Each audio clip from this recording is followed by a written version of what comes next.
Hi friends, welcome to Sparks Academy. So நான் ஏற்கனவே சொன்ன மாதிரி ஆர்ஆர்பி டெக்னீஷியனுக்கான வேக்கன்சி விட்டாச்சு, கிளாஸ் போயிட்டுருக்கு. ஸோ நேற்று ஒரு 10 கொஷின் சால்வ் பண்ணோம், அதே மாதிரி ஸ்ட்ராட்டஜி வீடியோ சொல்லியிருந்தோம்.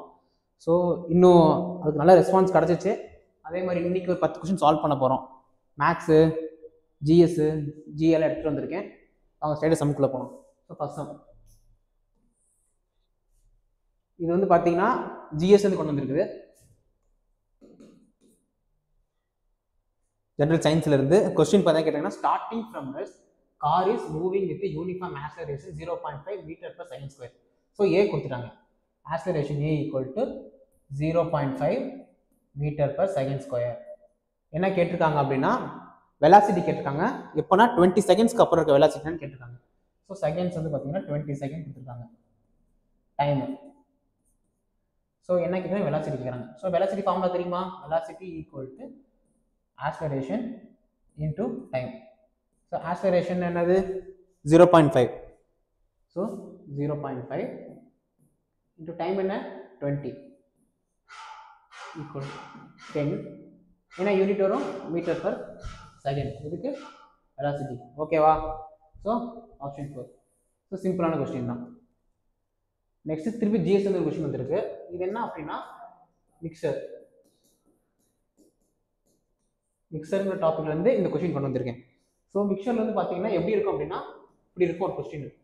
உங்கள் என்சிஆர்டி பார்த்தீங்கன்னா சாலிட் ப்ளஸ் சாலிட்னா என்ன, லிக்விட் ப்ளஸ் லிக்விட்னா என்ன, லிக்விட் ப்ளஸ் கேஸ்னா என்ன அப்படின்னு கொடுத்துருப்பாங்க. ஸோ இது மாதிரி ஒரு 8 இருக்கும். ஸோ அந்த 8 படிச்சவங்க கண்டிப்பாக அதுலேருந்து ஒரு மார்க் வரும். ஸோ இதில் என்ன கேட்டாங்க அப்படின்னா, சால்வ்னா சொல்யூஷன் அர்த்தம். இது சொல்யூஷன் அப்படின்னு பார்த்தீங்கன்னா மில்க் ஆஃப் மெக்னீஷியா தான் அதோட சொல்யூஷன். ரப்பர் வந்து பார்த்தீங்கன்னா சாலிடு. ஃபேஸ் கிரீம் வந்து பார்த்தீங்கன்னா லிக்விட் இன் லிக்விட். ஒன்று இந்த சால்வெண்ட் ஒன்று, சொல்யூட் ஒன்று இருக்கும். இது சொல்யூட்டு, இது சால்வெண்ட். ஸோ இந்த 8 தெளிவாக படிச்சவங்க இதுல இருந்து கண்டிப்பாக ஒரு கொஸ்டின் வந்துடும்.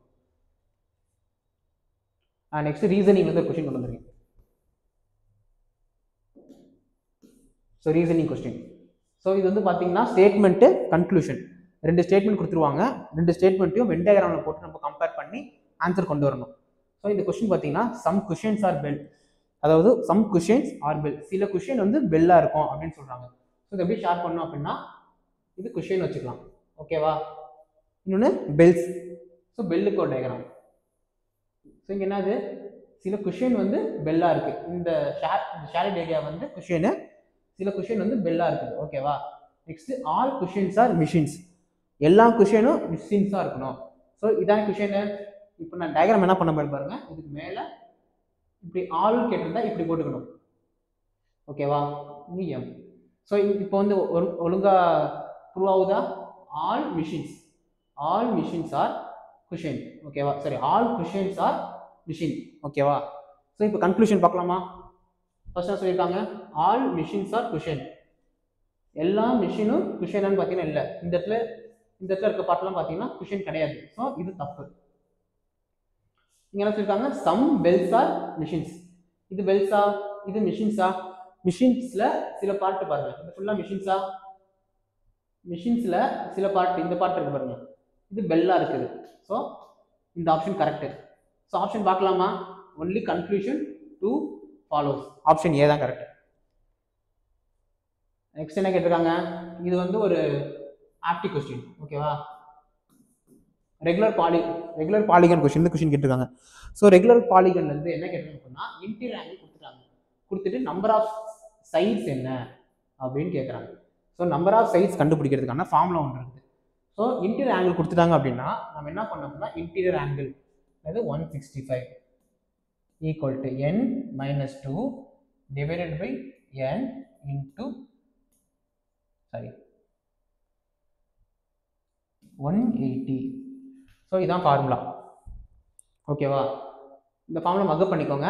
என்ன கொஸ்டின் கேட்டிருக்காங்க, இன்டீரியர் ஆங்கிள் கேட்டாங்கன்னா அது 165 equal to n minus 2 divided by n into 180. இப்போ சால்வ் பண்ணலாமா? இந்த n இன்சைட் கொண்டு வரட்டுமா? 165 n equal to இது என்ன இன்டு பண்ணலாமா 180 n மைனஸ் 360. ஓகேவா? இப்போ இந்த n ஆன்சரை கொண்டு வந்துடுறேன், 360 ஆன்சர் கொண்டு போயிடுறேன். ஸோ 360 ஈக்குவல் டு இது ரெண்டு மைனஸ் என்ன வரும் 15n. இப்போ n equal so n equal to என்ன அப்படின்னு பார்த்தீங்கன்னா அடித்தோம் அப்படின்னா 24 வரும். So option A. So question சிம்பிளாக தான் இருக்கும், ஒரு எல்லா கொஷின்லையும் சிம்பிளாக ஒரு ஃபார்முலா இருக்கும், ஃபார்முலா அப்ளை பண்ணோம் அப்படின்னா ஆன்சர் ஸ்ட்ரைட்டாக வந்துடும். டெக்னீஷியன் கொஷின் அந்த லெவலில் தான் இருக்கும். ஸோ நெக்ஸ்ட்டு இன்னொரு ஆப்டி கொஷின். இது வந்து பார்த்தீங்கன்னா a sum of money is distributed among 4 people A, B, C, D. So அந்த ரேஷியோ கொடுத்துட்டாங்க. A வந்து 4, 7, 9, 3 அப்படின்னு கொடுத்துட்டாங்க. C gets 800 more than B. So இது வந்து ஏவா 4, 7, 9, 3யா. ஸோ இது ஏன்னு வச்சுக்கலாம், இது B, இது C, இது Dன்னு கொடுத்துட்டாங்க. என்ன சொல்லியிருக்காங்க அப்படின்னா if C gets 800 more than B, அதாவது என்ன சொல்றாங்கன்னா இது ரெண்டுக்கான டிஃபரன்ஸ் என்ன 800 அப்படின்னு கொடுத்துட்டாங்க. ஓகேவா? அதாவது C gets more than 800 than B. C வந்து B யோட 800 ரூபா அதிகமாக சம்பாதிக்கிறான். அப்போ என்ன டிஃபரன்ஸ் இருக்கு 2. அப்போ இந்த டிஃபரன்ஸ் என்ன 2வா? 2 வந்து 800 கொடுத்துட்டாங்க. அப்போ 1 பண்ணலாமா? 1 2 டிவைட் பண்ண 1 வந்துருமா? அப்போ 1 வந்து 400. ஸோ இந்த ரேஷியோவில் ஒவ்வொன்றுக்கும் 400 இருக்குன்னு மீனிங். இப்போ என்ன கேட்குறாங்க, find the amount that D gets. D எவ்வளோ, Dக்கு எவ்வளோ கிடைக்குதுன்னு கேட்குறாங்க. Dக்கு என்ன வேல்யூ 3. ஸோ நான் என்ன சொன்னேன் 400 400 × 3 வந்து 1200. ஆப்ஷன் என்ன? Option C. சிம்பிள். நெக்ஸ்ட் திருப்பி வந்து பார்த்தீங்கன்னா உங்களுக்கு ஜிஎஸ்லேருந்து கொண்டு வந்திருக்கேன் கொஸ்டின். இது எல்லாமே ப்ரீவியஸ் இயர் கொஸ்டின் தான். இது வரைக்கும் போன டெக்னீஷியனில் கேட்ட கொஸ்டின்ஸ் தான். இது கிரேட் 3ல கேட்ட கொஸ்டின் எல்லாமே தான். இதெல்லாம் கிரேட் 3ல கேட்டிருந்தாங்க கொஸ்டின்லாம். என்னன்னு பார்ப்போமா? Rambabu is under uniform motion and he has cover 25 metre in 5 second. How much distance can he cover in 3 second கேட்டிருக்காங்க.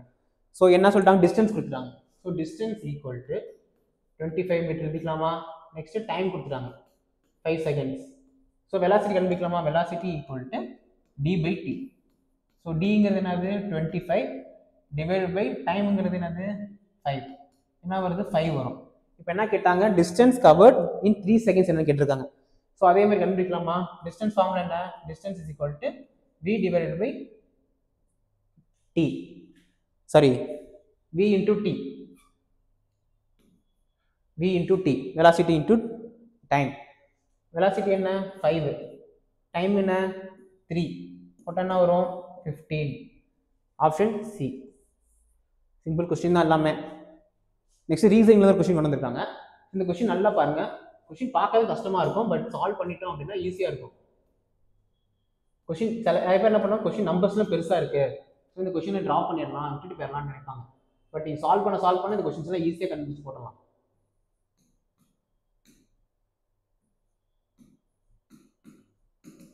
அடுத்தது என்ன டிஜிட் கேட்குறாங்க. ஓகேவா? ஸோ ஃபர்ஸ்ட் டைம் என்ன பண்ணோம் அப்படின்னா, இது மாதிரி பெரிய நம்பர் கேட்டாங்க அப்படின்னா என்ன பண்ணணும், ஃபர்ஸ்ட் இது வந்து ஏதாச்சும் இதோட ஸ்கொயரா இருக்கான்னு பாருங்க. இதோட ஸ்கொயரா இருக்காது இல்லை. ஓகே, அப்போ இது கிடையாது. நெக்ஸ்ட் இதுக்கும் அடுத்த நம்பருக்குள்ள டிஃபரன்ஸ் என்னன்னு பாருங்க. இது டிஃபரன்ஸ் பார்க்கலாமா? டிஃபரன்ஸ் பார்த்தா என்ன வரும் 19 வரும். ஓகேவா? நெக்ஸ்ட் 414க்கும் 376க்கும் டிஃபரன்ஸ் என்ன 38 வரும். ஓகேவா? இது பார்த்தீங்கன்னா 57 வந்திருக்கும். இது வந்து பார்த்தீங்கன்னா 76 வந்திருக்கும். ஓகேவா? நெக்ஸ்ட் அடுத்த டிஜிட்க்கு என்ன டிஃபரன்ஸ் வரும் அப்படின்னு பார்த்தீங்கன்னா 95 வரும். ஓகேவா? ஸோ நம்ம இந்த நம்பரோட 95 வந்து மைனஸ் பண்ண என்ன வருமோ அதான் ஆன்சர். ஸோ 243ல 95 மைனஸ் பண்ணால் என்ன வரும் 13 5 8 3 14 வரும் 148. ஸோ சிம்பிள் ஆன்சர் தான் இதுவும். ஃபர்ஸ்ட் நம்ம ரீசனிங் கொஸ்டின் இது மாதிரி நெக்ஸ்ட் என்னன்னு கேட்டிருக்காங்க அப்படின்னா, இது மாதிரி கொஸ்டின் என்ன பண்ணணும் அப்படின்னா, ஃபர்ஸ்ட் 2-3 மெத்தட்ஸ் இருக்கு. அந்த மாடலை மட்டும் பார்த்துக்கோங்க, ஈஸியாக சால்வ் பண்ணலாம். ஒன்று ஸ்கொயர் ரூட்டாக இருக்கலாம், இல்லை ஒன்றுக்கு இது இன்னொரு டிஃப்ரென்ஸாக இருக்கலாம், இல்லை ஆட் ஆகிட்டு போகலாம். அது மாதிரி தான் இருக்கும். நெக்ஸ்ட் அதே தான் கொஸ்டின் கொண்டு வந்திருக்கேன். இது என்ன கேட்டிருக்காங்க, if what is the speed v of an athlete if the athlete takes 3 seconds to go 1 round around a circle path. So என்ன கேட்டிருக்காங்க அப்படின்னா வெலாசிட்டி தான் கேட்குறாங்க. ஸோ ஸோ வெலாசிட்டி ஃபார்முலா என்ன? வெலாசிட்டி ஃபார்முலா என்ன? Distance by time. இந்த distance என்ன கேட்டாங்க பார்த்தீங்கன்னா circular path of radius R. ஒரு சர்க்குலர் பாத்து அது ரேடியஸ் ஆர். ஒரு ஆத்லெட் வந்து ஒரு சர்க்குலர் பாத்தை ஃபாலோ பண்றாரு. அப்போ சர்க்குலர் இது சுத்துறாரு ஒரு ஆத்லெட். அப்போ ஒரு சர்க்குலர் பாத்தோட இது சர்ஃபேஸ் ஏரியா என்னவா இருக்கும்? 2πr. So 2 × π × r. ஸோ டிக்கு பதிலாக 2πr போட்டுக்கலாமா? 2 × π × r டிவைட் பை டி கட்டி வச்சுக்கோங்க. ஸோ இதான் ஆப்ஷன். ஆப்ஷன் என்னது? Option A. இது மாதிரி ஒரு கொஸ்டின் வந்து ரீசெண்டாக எல்லா ஆர்ஆர்பி கொஸ்டினும் கேட்டுட்டு இருக்காங்க. ஒன்றும் கிடையாது, ஒரு ஸ்டேட்மெண்ட் கொடுத்துட்றாங்க. அந்த ஸ்டேட்மெண்ட்டை ப்ரூவ் பண்ணுற மாதிரி என்னென்ன ஆப்ஷன்ஸ் இருக்கோ அதை வந்து நம்ம கண்டுபிடிக்கணும்னு சொல்லுவாங்க. Which of the option is correct explanation of the following statement. So statement பார்க்கலாமா? Sweating cools down your body on the hot day. So நம்ம ஹாட் டே அன்னைக்கு நம்ம உடம்புல ஸ்வெட்டிங் வருது இல்லை, அது என்ன பண்ணணும்னா நம்ம உடம்பு கூல் பண்ணும் அப்படின்னு ஒரு ஸ்டேட்மெண்ட் கொடுத்துருக்காங்க. ஸோ இதுக்கு ரிலவெண்ட்டான ஆப்ஷன் என்னமோ அதை நம்ம கண்டுபிடிக்கணும். ஸ்வெட்டிங் இன்க்ரீசஸ் த பாடிஸ் டெம்பரேச்சர் அப்படியே கொடுத்துருக்காங்க. ஸ்வெட்டிங் வந்து பாடி டெம்பரேச்சர் இன்க்ரீஸ் பண்ணுமா? கிடையாது, இவங்களே கொடுத்துருக்காங்க கூல்ஸ். அப்போ ஃபர்ஸ்ட் ஆப்ஷன் தப்பு. ஸோ நெக்ஸ்ட் என்னது? Sweating increases blood circulation and cools the body. Increases the blood circulation. Blood circulation increase ஆச்சுன்னா பாடியோட டெம்பரேச்சர் இன்க்ரீஸ் ஆகும், கோல் ஆகாது. ஸோ அப்போ இது தப்பு, கூல்ஸ் ஆக தப்பு.